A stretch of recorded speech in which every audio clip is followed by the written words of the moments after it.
에스라 3장 10절에서부터 13절 말씀입니다. 자, 에스라 3장 10절에서 13절 말씀.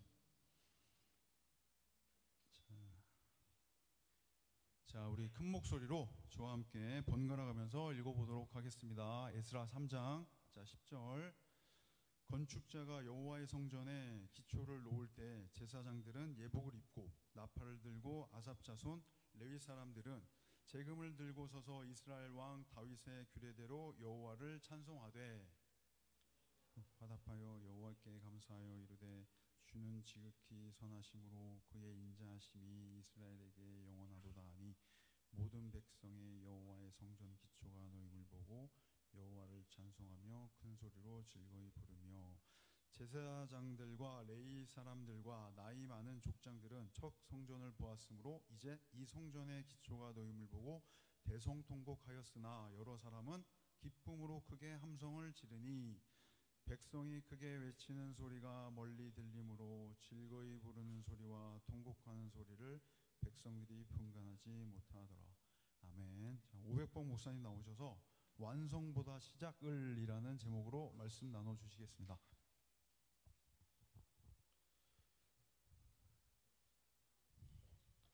자, 여러분, 앞에 있는 로고가 무슨 마크인지 아는 사람 혹시 있습니까? 나는 앞에 있는 로고가 무슨 마크인지 안다. 그 뭡니까? 챔피언스 리그 무슨 대회예요? 그렇죠, 축구 대회죠. 축구하면 가장 권위 있는 대륙적인 대회가 두 개가 있습니다. 하나는 국가대항전인 월드컵이고요. 다른 하나는 최강의 클럽을 뽑는다, 최강의 팀을 뽑는다 해서 클럽 대항전의 챔피언스 리그라고 할 수가 있겠는데요. 이 챔피언스 리그에는 기적이 하나 쓰인 적이 있습니다. 때는 바야흐로 2017년 3월 이 대회는 기적을 쓰게 되는데요. 챔피언스 리그 16강 축구의 신 리오넬 메시가 소속된 바르셀로나라는 팀과 현재 이강인 선수가 소속되어 있는 파리 생제르맹이라는 팀이 붙었습니다. 그런데 이 챔피언스 리그에는요, 특별한 규칙이 하나가 있어요. 월드컵에서는 단판으로 승부가 갈라지지 않습니까? 근데 챔피언스 리그에서는 서로의 홈에서 한 번씩 경기를 해서 이 두 경기에 합산된 점수를 가지고 승부를 가르게 됩니다. 그래서요, 1차전에서 졌다고 할지라도 2차전에서 잘해서 이기면 어떻게 돼요?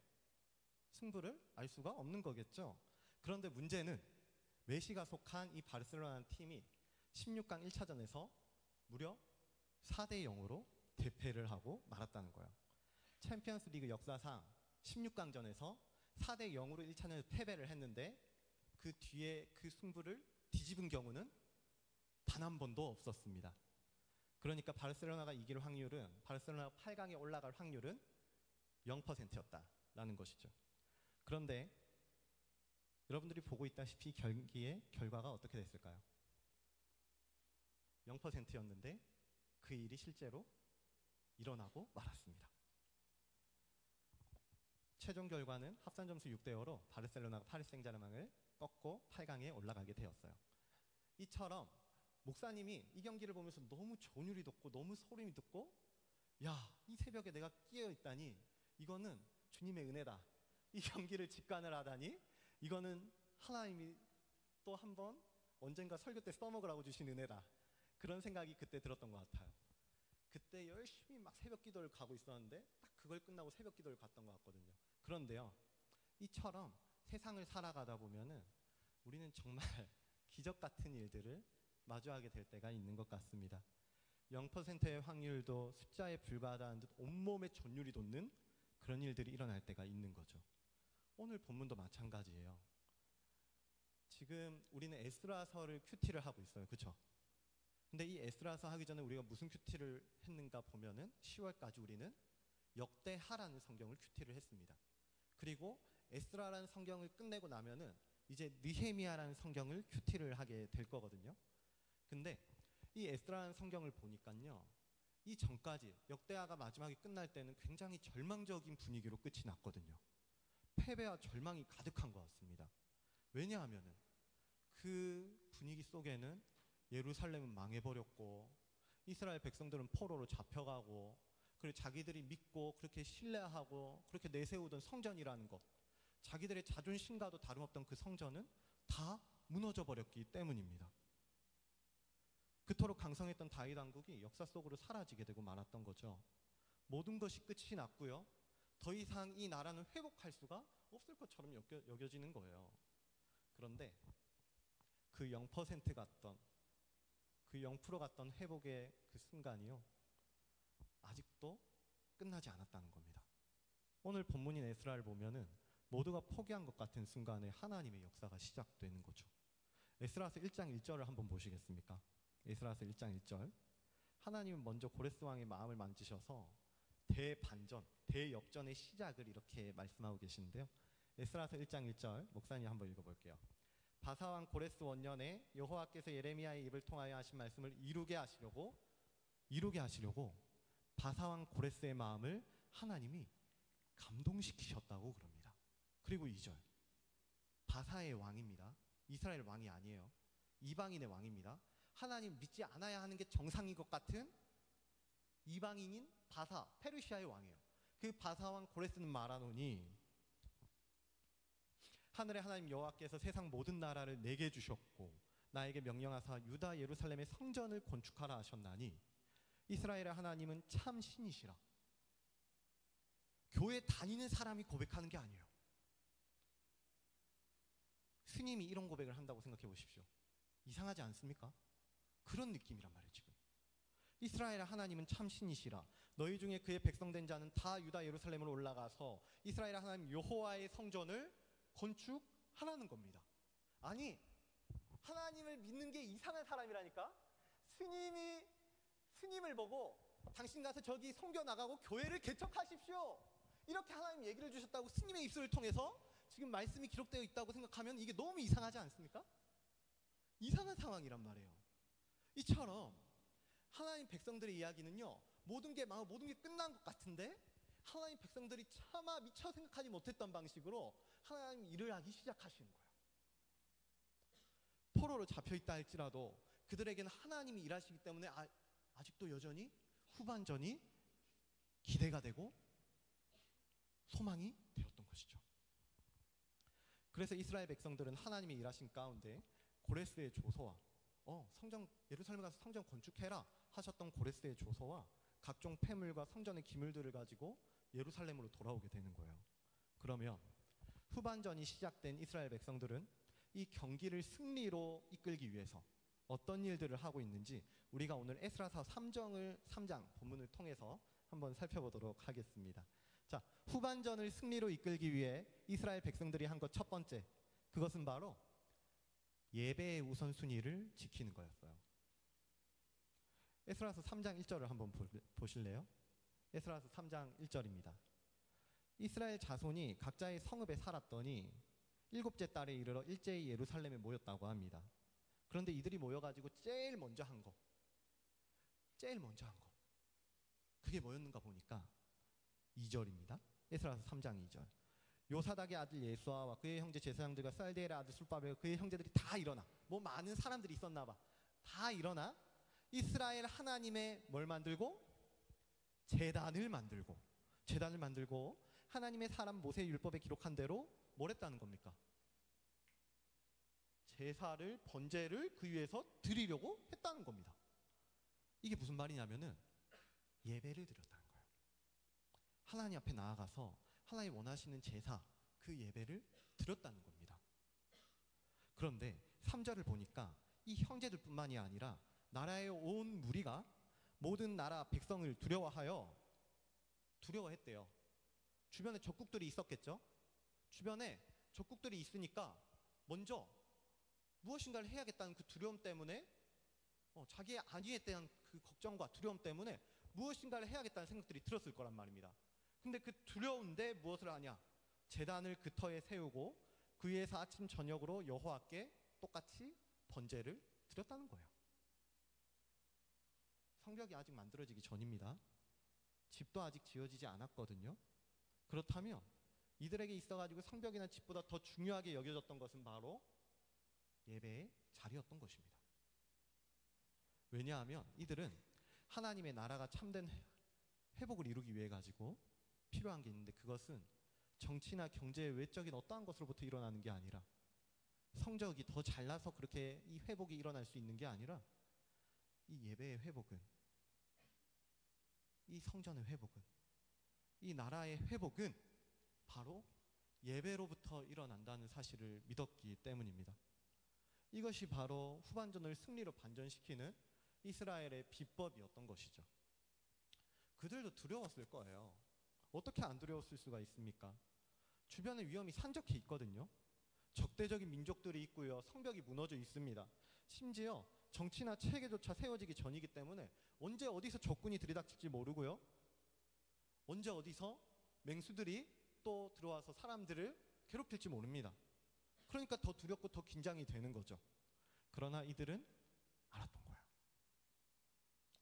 우리를 지키는 힘은 인간의 성벽에서 나오는 게 아니라, 우리를 지키는 힘은 인간의 어떠한 능력에서 나오는 게 아니라 이스라엘의 하나님이요 생명의 주인이신 여호와 하나님께로부터 나온다는 사실을 이들은 알았고 믿었던 것입니다. 그래서 그 마음 깊숙한 곳에는 여전히 두려움이라는 감정이 계속해서 자리 잡고 있었지만, 그 두려운 마음을 가지고 이들은 뭘 하냐? 바로 하나님 앞으로 나아가는 거예요. 여러분들도 그럴 때가 있지 않습니까? 두렵고 외롭고 이해되지 않아서 답답하고 먹먹한 그런 순간들이 있잖아. 그런데 그 순간에 이 이스라엘 백성들이 뭘 어떻게 하는지 보니까 자기의 힘으로 자기가 할 수 있는 어떤 성벽을 쌓는 게 아니래요. 그럼 이 이스라엘 백성들은 뭘 어떻게 하냐? 이 이스라엘 백성들은 하나님 앞에 나아가서 예배를 드렸단 거예요. 어떻게 살아야 할지 모르겠죠. 어떻게 또 이 고난을, 이 위기를 이겨내야 할지 모릅니다. 그런데 이들이 했던 것은 다른 어떠한 게 아니라 바로 하나님 앞으로 나아가서 예배를 드리는 거였어요. 그래서 다른 무엇보다 먼저 마음을 모은 예배를 드리고 그 다음에 성전을 짓는 거죠. 그러면은 이제 두 번째로, 후반전을 승리로 이끌기 위해 이스라엘 백성들이 한 것 두 번째, 그것은 완성된 결과가 아니라 성전의 기초를 놓는 겁니다. 에스라 3장 10절 우리가 한번 다 같이 읽어보면 좋겠는데요. 에스라 3장 10절 우리가 한번 한 목소리를 읽도록 하겠습니다. 함께 읽습니다. 시작. 자, 여기까지입니다. 예, 여기까지. 자, 건축자가 여호와의 성전에 뭘 놨다는 거예요? 지금 완성했답니까? 아니죠? 아직 기초밖에 놓지 못했대요. 성전이 완성됐을 때가 아니라 여호와의 성전 기초를 놓았을 때 제사장들은 예복을 입고 나팔을 들고 아삽 자손 에리 사람들은 재금을 들고 서서 이스라엘 왕 다윗의 규례대로 여호와를 향한 찬송을 했다는 거예요. 내가 성적을 잘 받아서 올백을 받아서 어떤 학교에 합격을 하게 돼서 친구와의 관계가 좋아서 무엇인가를 이뤄서 그래서 찬송을 하고 기뻐했다는 소리라는 게 아니라 이제 막 기초를 두었답니다. 이제 공부를 시작했고 이제 자기소개서를 적기 시작했대요. 그런데 그 순간 이 이스라엘 백성들은 기뻐하고 찬송을 했다는 거예요. 어떻게 이럴 수가 있는 걸까요? 이들에게 중요했던 것은요, 성전의 웅장함이나 건물의 크기나 화려함의 그 결과물이 아니었던 겁니다. 이들에게 정말로 중요했던 것, 이들이 믿었던 것은 지금 이 순간 하나님이 나와 함께 하시고 그 하나님께서 나를 위해 일하신다는, 그게 중요했던 거예요. 성전의 기초를 놓았습니다. 일을 시작하게 하신 이도 하나님이시기 때문에 이 일을 이루시는 분도 하나님이실 거라는 그 사실을 믿기 때문에, 그래서 이들은 또 한 번 그 마음을 가지고 일 가운데 기뻐하고 찬송할 수가 있었던 것입니다. 그런데요, 반대로 이 백성들 중에는 성전의 기초를 보면서 통곡하고 애곡하고 슬퍼하는 사람들도 있었어요. 에스라서 3장 12절을 한번 보세요. 에스라 3장 12절 제사장들과 레위 사람들과 나이 많은 족장들은 첫 성전을 보았으므로 이제 이 성전의 기초가 놓임을 보고 대성통곡했다 합니다. 왜냐하면 나이 많은 족장들은요, 옛 성전의 영광을 기억하고 있거든요. 그래서 새 성전의 초라함을 보고 눈물이 흐르고 말았던 거예요. 아, 과거에 내가 내가 누렸던 그 성전은 이렇게 웅장하고 화려하고 장대했었는데, 영광스러웠었는데, 이제 그 성전은 다 무너지고 말았구나. 성전을 보는 거죠. 건물을 보는 겁니다. 그러다 보니까 이들의 마음에 눈물이 흐르고 말았던 거예요. 그러나 스가랴 4장 10절 말합니다. 작은 일의 날이라고 멸시하는 자가 누구냐? 작은 일의 날이라고 멸시하는 자가 누구냐? 여러분, 혹시 다 베드로 압니까? 베드로? 예수님의 제자 중에 베드로라고 하는 수제자가 있어요. 예수님의 제자가 12명 있죠. 근데 12명 중에 제일 먼저 되는 제자가 누군가 하니까 바로 베드로라는 사람이었다는 거예요. 근데 여러분들도 아는 얘기일 건데요. 제자들이 다 바다 한가운데 있었을 때가 있습니다. 그런데 저 멀리서 누군가 걸어오는 것 같은 거예요. 그때 베드로가 그 사람을 향해서 말하죠. 그 예수님이었거든요. 마태복음 14장 28절. 주여, 만일 주님이시거든 나를 명하사 무리로 오라 하소서. 그러니까 예수님 뭐라 하냐? 오라! 예수님 당신 본인이 맞다는 거죠. 오라! 하시는 겁니다. 그러자 29절. 오라 하시니 베드로가 배에서 내려 물 위로 걸어서 예수께로 가되. 30절. 바람을 보고 무서워 빠져가는지라 소리질러 이르되 주여 나를 구원하소서 하니 예수께서 즉시 손을 내밀어 그를 붙잡으시며 끄집어 내셨다는 거예요. 건져내셨다는 거죠. 베드로가 물 위를 걸었던 것은요, 보시는 바와 같이 완벽한 성전이, 완벽한 믿음이 있어서가 아니었습니다. 예수님도 이 베드로를 믿음이 작은 자여 하면서 꾸짖으시거든요. 베드로에게는 칭찬받을 어떠한 완전한 믿음이 있어서가 아니었다는 얘기를 하는 거예요. 그러나 물에 빠져 허우적대던 베드로를 예수님 어떻게 하시는 거냐? 바로 건져내신다는 거예요. 물 위로 발을 내딛었기 때문에 베드로는 건짐을 받을 수 있었던 겁니다. 다시요. 베드로가 건짐받을 수 있었던 이유는 물 위로 발을 내딛었기 때문입니다. 그래서 존 오스왈트 목사님은 이렇게 얘기합니다. If you want to walk on the water, 다시 If you want to walk on water, you've got to get out of the boat. 잘했습니까, 주원아? 예, 이게 무슨 말입니까? 이게 무슨 말이에요? 지금 당신이 물 위를 걷고자 한다면 당신은요, 물 밖으로 나와야 한다는 겁니다. 정말로 물 걷고자 하냐? 그러면 당신은 보트 밖으로 지금 당신의 한 걸음을 내디딜 수가 있어야 한다는 거예요. 이 한 걸음의 믿음이 베드로를 건지시고 교회를 세우신 위대한 역사의 주춧돌이 되는 겁니다. 그래요. 하나님께서는 우리에게 어떠한 완전한 결과를 원하시는 게 아닙니다. 어떤 근사한 결과를 원하시는 게 아니에요. 하나님께서 우리에게 정말로 원하시는 것은 기초를 쌓고 지금 너의 한 걸음을 내딛는 것을 원하시는 겁니다.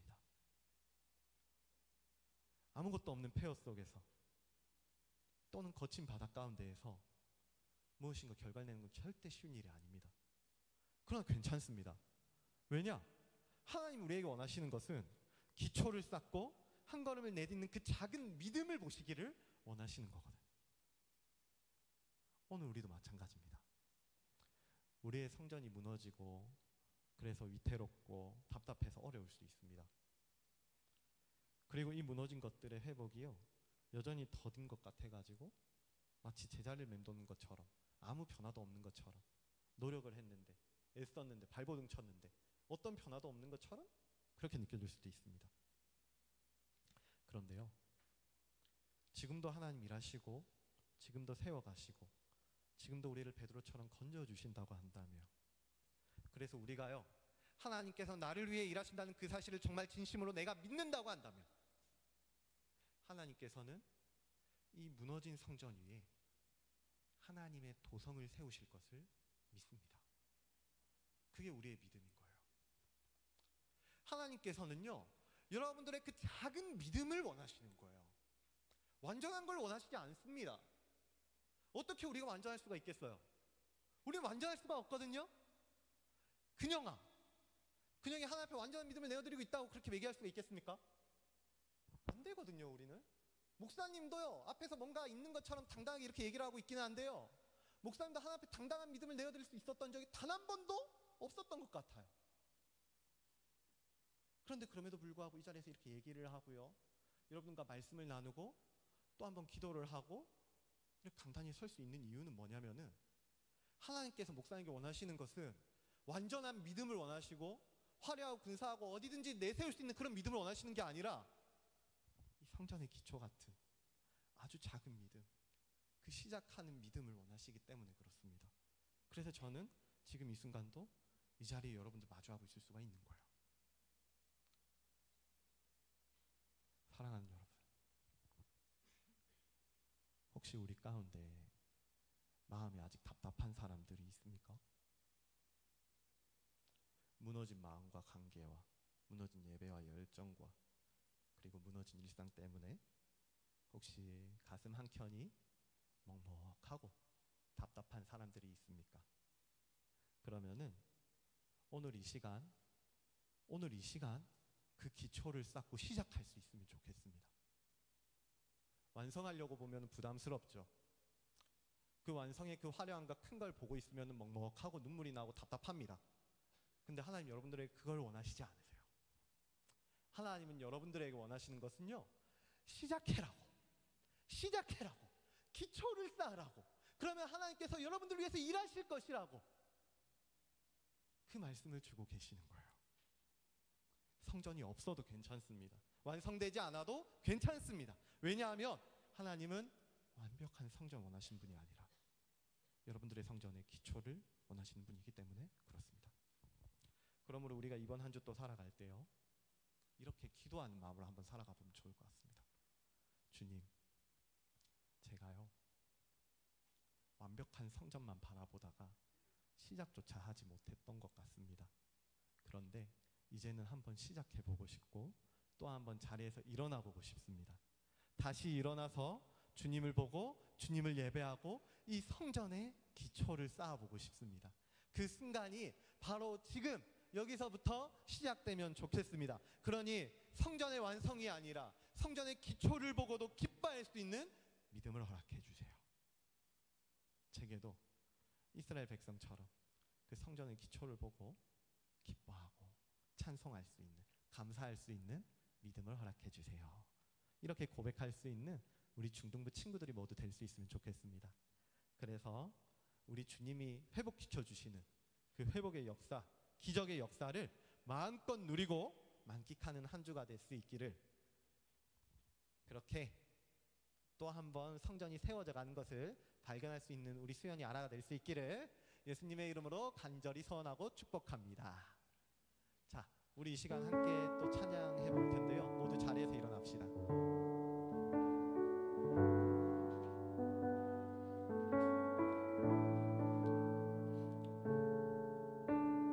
여러분들 그렇지 않습니까?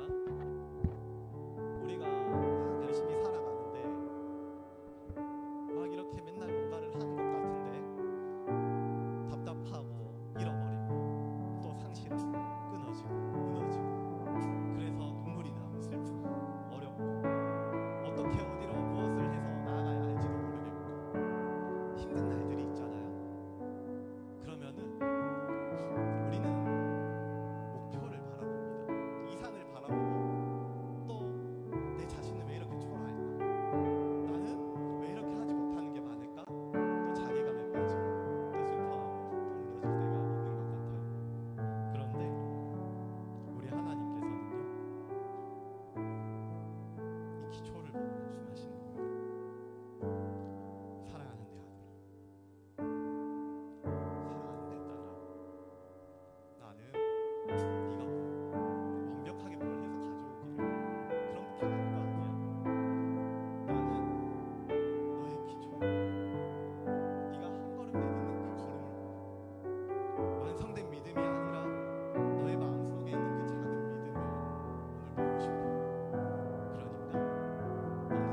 은혜로우시고 그 사랑이 너무나도 풍성하셔서 오늘도 제단을 쌓고 예배할 수 있도록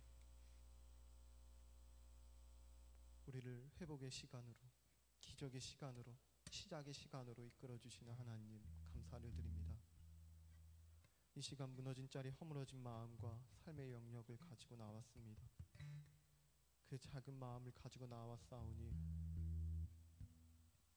우리의 삶에 완벽한 성전이 세워지지 않았을지라도 주님 일하심을 보고 주님이 주신 약속을 붙잡고 주님으로 인해 기뻐하고 주님으로 회복하는 주님의 백성들이 이 중등부 가운데 더욱 많아지게 하여 주시옵소서.